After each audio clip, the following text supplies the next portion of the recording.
개신교 내 교단에 따라서 대면 예배에 대한 의견이 다른 가운데 개신교 신자 10명 중 6명가량은 정부의 종교 집회 자제 요청은 자유를 침해하는 게 아니다, 이런 답을 했습니다. 네, 설문 연구를 진행한 한국기독교사회문제연구원 김상덕 연구실장과 이야기 나눠보겠습니다. 실장님 나와 계십니까?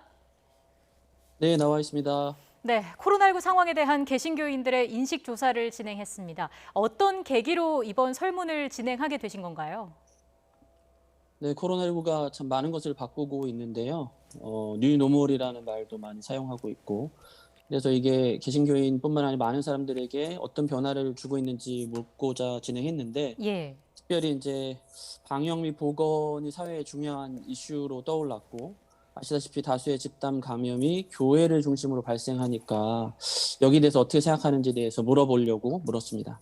네, 실제 결과는 어떻게 나왔습니까? 구체적으로 설명을 해주시죠.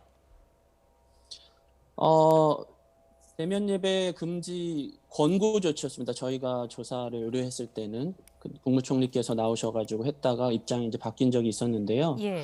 그때에 이것이 종교 자유의 침해이냐라고 했을 때 침해라고 대답한 사람은 35.5%, 그리고 아니다, 이것은 방역을 위한 권고 사항이다라고 대답한 사람이 57.2%로 10명 중에 절반 이상 6명꼴이 그렇지 않다라고 대답을 했습니다. 네, 지금 준비된 그래픽이 나가고 있습니다. 보시면 말씀하신 대로 57.2%가 그렇지 않다라는 답변을 했군요. 네, 그렇습니다. 네, 그렇지 않다라는 답변이 57.2%, 그렇다라는 답변이 35.5%로 집계가 됐는데 지금 시청자분들 중에서도 교인이 아닌 분들도 계실 거거든요. 일부 교회에서 대면 예배를 고수하는 이유는 뭐라고 볼 수 있을까요? 이게 좀 어려운 문제지만 예. 어쨌든 한국 개신교 역사에서 공예배와, 그러니까 주일에 예배당에서 사람들이 함께 모여서 드리는 예배를 이제 공예배라고 하고, 그렇지 않은 예배들을 개인 예배나 뭐 가정 예배나 이렇게 구분하는 경향이 있었거든요. 네. 그런데 거기에다가 주일 성수라는 개념이 이제 합쳐져서 일종의 개신교 내에서 꼭 지켜야 하는 신앙의 어떤 규칙, 저희는 이제 율법 뭐 이런 말들을 사용하기도 하는데, 그런 문화가 이제 형성이 되다 보니까 대면 예배를 안 드리는 게 마치 이제 신앙을 저버리는 것 같은 그런 생각이 있지 않나, 그렇게 생각합니다. 네, 어제 김태영 한국교회 총연합 공동대표 회장이 청와대에서 한 발언도 있는데 여기에도 비슷한 맥락인 것 같습니다. 종교의 자유는 목숨과 바꿀 수 없는 가치, 기약 없이 예배를 취소할 수 없다. 이만큼 교인들 사이에서는 예배를 중요하게 본다, 이런 말씀이신 거죠? 네, 그렇습니다. 뭐 어느 종교나 마찬가지고 어떤 신앙의 자유랄까, 종교의 예배의 자유랄까, 이런 것들이 강조되었고, 역사 속에서 그런 신앙의 자유 때문에 살던 곳을 이주하거나 뭐 그런 일들이 많이 있었지 않습니까? 근데 이제 이날 그 대통령과 종교 지도자들과의 간담회 내용이 사실 이제 여러분들이 모셔가지고 다양한 입장들이 개진된 걸로 제가 들었어요. 그런데 언론에는 이런 이야기만 나온 거에 대해서는 좀 아쉽게 생각하고요. 또 전체적인 맥락 안에서 이게 이제 해석이 돼야 되는데, 그런 부분들이 이제 좀 초점이 맞춘 게 아닌가 싶고 그렇습니다. 네, 하지만 분명 네, 실장님, 청와대에서 그 언론에 보도된 것 외에 다양한 의견 개진이 있었다고 조금 전에 말씀해 주셨는데 들으셨던 네, 내용 네, 어떤 맞습니다. 내용들이 좀 있습니까? 예를 들면 한국기독교교회협의회 같은 데에서는 교회가 집단 감염 발생지가 된 것에 대해서 사죄의 말을 한다. 그리고 이웃 사랑이나 공공의 안전을 우선으로 해야 하는데 그렇지 못하고 있다. 그리고 적극 참여하겠다, 희생하겠다, 이런 이야기들을 한 것으로 제가 알고 있거든요. 예. 그래서 이제 하나의 입장만이 있는 것은 아니다라는 것이 거기서도 나왔었고 저희 개신교 인식조사에서도 나온 것 같습니다. 네. 이번에 실시된 조사 결과를 좀 더 세부적으로 짚어보겠습니다. 종교 자유의 침해다라고 답한 분들이 35%가량으로 적지 않은 숫자였는데 교회 내 직분이 높을수록 또 종교 자유의 침해라고 느끼는 걸로 나타났다고요.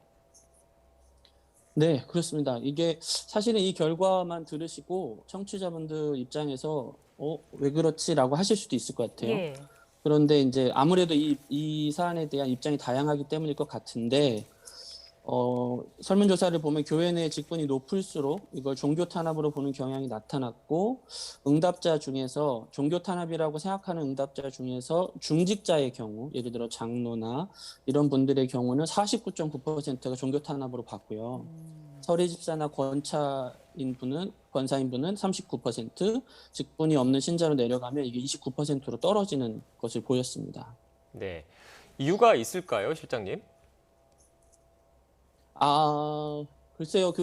아무래도 목회자나 중직자 분들에게는 신앙의 요소가 굉장히 중요하고, 이 신앙 자체가 혹은 예배 자체가 많은, 뭐랄까요, 신앙을 형성하는 데 있어서 본질적인 요소니까, 그것을 이제 모이지 않거나 거리를 두거나 이렇게 뜨문뜨문 하다 보면 자칫 어떤 신앙의 정도가 이제 여려지고 흐려진다 할까요? 그런 걱정이 있는 것 아닐까, 그렇게 추측은 해봅니다. 네.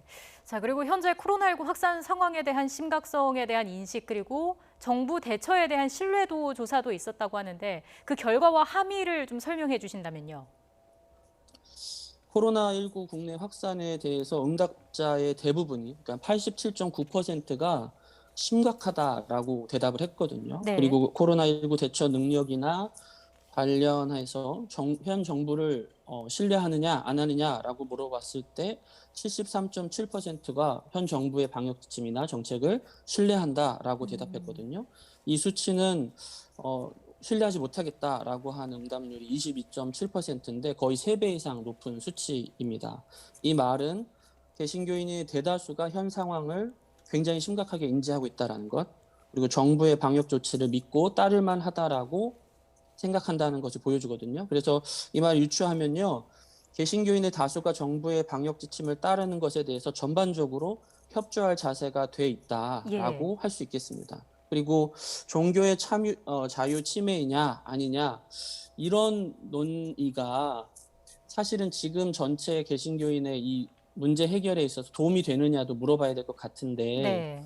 만약에 이거를 어떤 개신교 지도자들이나 일부 단체에서 이거 종교 탄압입니다라고 하는 건 일종의 정치적 프레임 같고요. 더 많은 사람들이 어떻게 하면 정부와 협조해서 이걸 빨리 해결할 건가라고 생각을 하고 있는데, 그렇지 않은 쪽으로 뭐랄까요, 관심이나 여론을 돌리게 되는 악영향이 있는 것 같아서 좀 잘못 생각한 게 아닌가, 이런 생각이 듭니다. 네. 실장님, 그리고 사랑제일교회 등 일부 교회에선 정부의 방역 조치에 대해서 제대로 협조하지 않고 있다, 이런 지적도 사실 나오고 있거든요. 이번 여론조사에서 그 교인들, 일반 신자분들은 어떤 생각을 갖고 있었습니까? 저희가 이런 조사들을 해보면 일반 교인분들이 상당히 이제 성숙한 시민의식들을 보이고 있다, 다수의 평범한 사람들과 크게 다르지 않다라는 것들을 보게 되거든요. 예를 네. 들면 경제 정책도 되게 중요하잖아요. 지금 먹고 사는 문제가 중요한데 이것과 코로나 확산 방지와 뭐가 더 중요하냐라고 했을 때 73% 정도가 지금은 방역을 하는 것이 더 중요하다라고 대답을 한 거죠. 그러니까 당장 먹고 사는 문제도 중요하지만 국민 전체의 건강이나 안전이 더 중요하다, 협조하겠다, 희생하겠다, 이런 거예요. 최근에 이제 다시 확산세가 되면서 소상공인분들 되게 이제 어려우신 걸로 제가 들었는데요, 어제 보도에서도. 근데 그분들이 정책이라서 따른다 이런 게 아니라, 물론 그런 것도 있지만 이 위기를 함께 이겨나가자, 이런 마음도 있을 건데, 예. 교회의 대다수들도 지금 뭐 다 어렵고 힘들지만 지금은 우리가 허리띠를 졸라매고 같이 협조하고 이 위기를 극복하자, 이렇게 생각하고 있다라는 뜻이 아닌가, 그렇게 해석하고 있습니다. 네, 결국 이번 조사 결과를 보면 코로나19 확산 상황 현재 심각하다고 보는 교인들이 많고 그만큼 감염 확산 방지책이 필요하다라는 의견에 더 많은 분들이 공감을 해주신 상황입니다. 네, 지금 맞습니다. 종교인의 정치 참여에 대해서는 혹시 어떤 의견을 갖고 계신가요? 저희가 작년에 같은 인식 조사를 했었는데요. 네. 그때 기독교 정당을 만들어서 정치에 참여하는 것에 대해서 어떻게 생각하냐고 물었던 적이 있습니다. 그때 기독당 창당 반대에 대해서 반대하는 입장이 79.5%였고 예. 찬성한다라고 입장을 표명한 건 5.2%밖에 되지 않았습니다. 그러니까 한 개인이 정치 참여하는 거야 뭐 당연히 괜찮고 독려할 만한 일이지만, 오늘날 이렇게 다원화된 사회에서 기독교 정당을 만들어서 이렇게 정치 활동을 한다라는 게 국민 대다수나 개신교인들은 부정적으로 보는 것 같고요. 그 이유가 이제 여러 가지가 있겠지만 마치 이제 기독당이랄까 기독교인의 정치 참여가 마치 기독교만을 위한 정치 이런 방식으로 보여지지 않나 이런 생각이 들어요. 그래서 그런 부분을 조금 세밀하게 살필 필요가 있는데 이게 기독교의 방점이 있느냐 아니면 기독교 정치의 방점이 있느냐.